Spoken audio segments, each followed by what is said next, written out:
News first channel ಹಾಗೂ ಡಿಜಿಟಲ್ನಲ್ಲಿ ಜಾಹೀರಾತು ನೀಡಲು ಈ ನಂಬರ್ಗೆ ಸಂಪರ್ಕಿಸಿ. ಸರ್, 2 ದಿನಗಳಿಂದ ಕಾರ್ಯಾಗಾರ ನಡೀತಾ ಇದೆ ಸಂಸದರಿಗೆ. ಮತ್ತೆ ಉಪರಾಷ್ಟ್ರಪತಿ ಚುನಾವಣೆ ಕೂಡ ಇದೆ. ಉಪರಾಷ್ಟ್ರಪತಿ ಚುನಾವಣೆನೂ ಇದೆ ಮತ್ತು ಕೆಲವು ಹೊಸ ಸದಸ್ಯರಿಗೆ ವಿವಿಧ ರಾಜ್ಯಗಳಲ್ಲಿ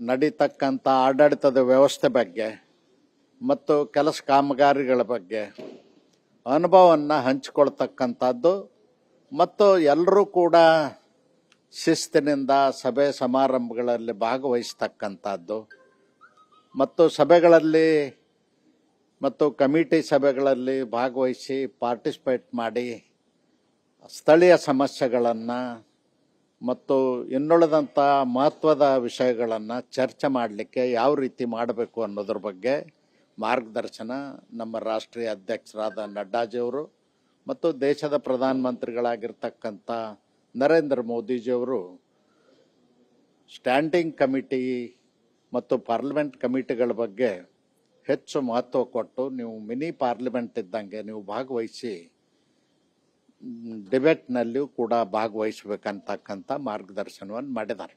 ಒಟ್ಟಾರೆ ಅದೊಂದು ಒಳ್ಳೆ ಕಾರ್ಯಾಗಾರ.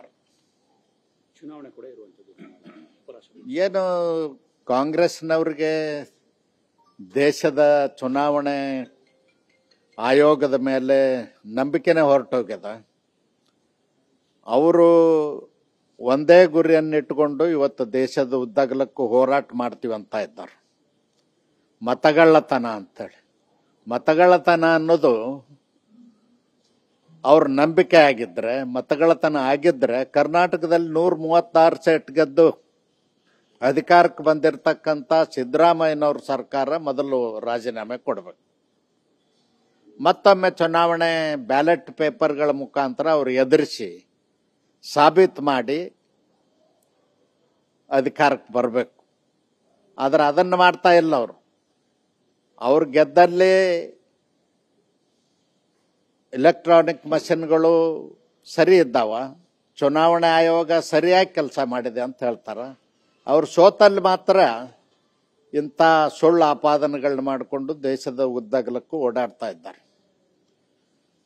ದೇಶದಲ್ಲಿ ಅಷ್ಟೇ ಅಲ್ಲ, ಇಡೀ ಪ್ರಪಂಚದಲ್ಲಿ Bengaluru city, Karnataka silicon city ಅಂತಕ್ಕಂಥ ಹೆಸರು ಪಡೆದಿರ್ತಕ್ಕಂಥ ಕರ್ನಾಟಕ ರಾಜ್ಯಕ್ಕೆ ಅವಮಾನ ಮಾಡ್ತಕ್ಕಂಥ ಕೆಲಸ ಮಾಡ್ತಾರೆ. ಎಲೆಕ್ಟ್ರಾನಿಕ್ ಮಷಿನ್ಗಳು ಬೇಡ, ಮತಯಂತ್ರಗಳು ಬೇಡ, ಬ್ಯಾಲೆಟ್ ಪೇಪರ್ ಬೇಕು ಅಂತೇಳಿ ಶಿಲಾಯುಗಕ್ಕೆ ಹೋಗುವಂಥ ಪ್ರಯತ್ನವನ್ನು ಇವತ್ತು ಕರ್ನಾಟಕದ ಕಾಂಗ್ರೆಸ್ಸು ಮತ್ತು ರಾಷ್ಟ್ರೀಯ ಕಾಂಗ್ರೆಸ್ ಅಧ್ಯಕ್ಷರಾಗಿರ್ತಕ್ಕಂಥ ಮಲ್ಲಿಕಾರ್ಜುನ ಖರ್ಗೆ ಅವರು, ಪ್ರತಿಪಕ್ಷದ ನಾಯಕರಾಗಿರ್ತಕ್ಕಂಥ ರಾಹುಲ್ ಗಾಂಧಿ ಅವ್ರಿಗೆ ಬಹುಶಃ ಅಧಿಕಾರ ಸಿಗದೇ ಇರುವುದರಿಂದ ಹತಾಶರಾಗಿ ಇಂಥ ಕೆಲಸವನ್ನು ಮಾಡ್ತಾರಂತ ಅನಿಸ್ತಾ ಇದೆ.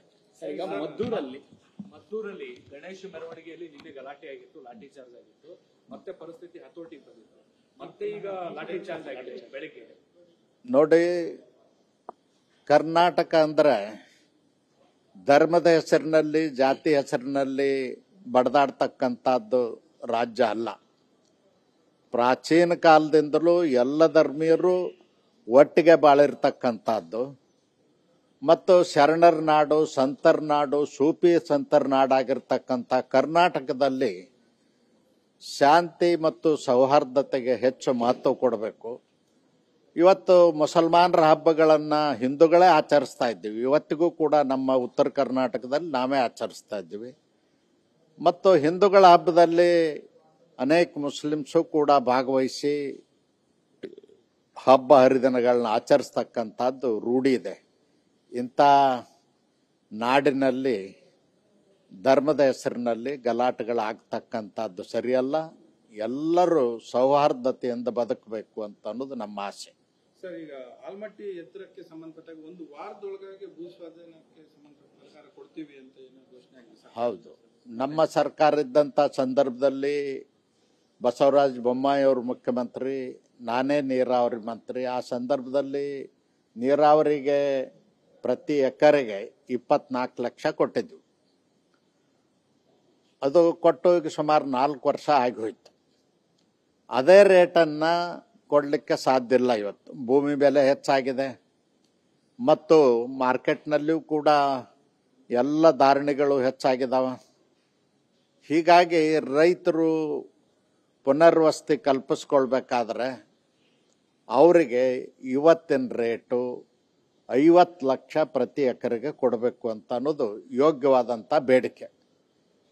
ಮತ್ತು ನಾವು ಯಾವಾಗಲೂ ಮನಿ ವ್ಯಾಲ್ಯೂ ಇವಾಲ್ಯೂಯೇಷನ್ ಮಾಡ್ತಕ್ಕಂಥದ್ದು ಬಂಗಾರದ ಧಾರಣೆ ಮೇಲೆ. ಅವತ್ತು ಬಂಗಾರದ ಧಾರಣೆ ಏನಿತ್ತು, ಇವತ್ತು ಬಂಗಾರದ ಧಾರಣೆ ಏನಿದೆ ಡಬಲ್ ಆಗಿ, ಅದಕ್ಕಾಗಿ ಡಬಲ್ ಕೊಡಬೇಕು. ಅಕಸ್ಮಾತ್ತಾಗಿ ಅವರು ಅವತ್ತೇ ತೊಗೊಂಡು ಬ್ಯಾಂಕಿನಲ್ಲಿ ಇಟ್ಕೊಂಡವರು ಡಬಲ್ ಆಗಿದೆ ಹಣ, ಆ ನಿಟ್ಟಿನಲ್ಲಿ ಲೆಕ್ಕ ಹಾಕಿ 50 ಲಕ್ಷ ಕೊಡಬೇಕು ಅಂತ ಒತ್ತಾಯ ಮಾಡ್ತಾರೆ. ನ್ಯೂಸ್ ಫಸ್ಟ್ ನಿರ್ಭೀತಿಯಿಂದ ನಿಮ್ಮ ಪರವಾಗಿ.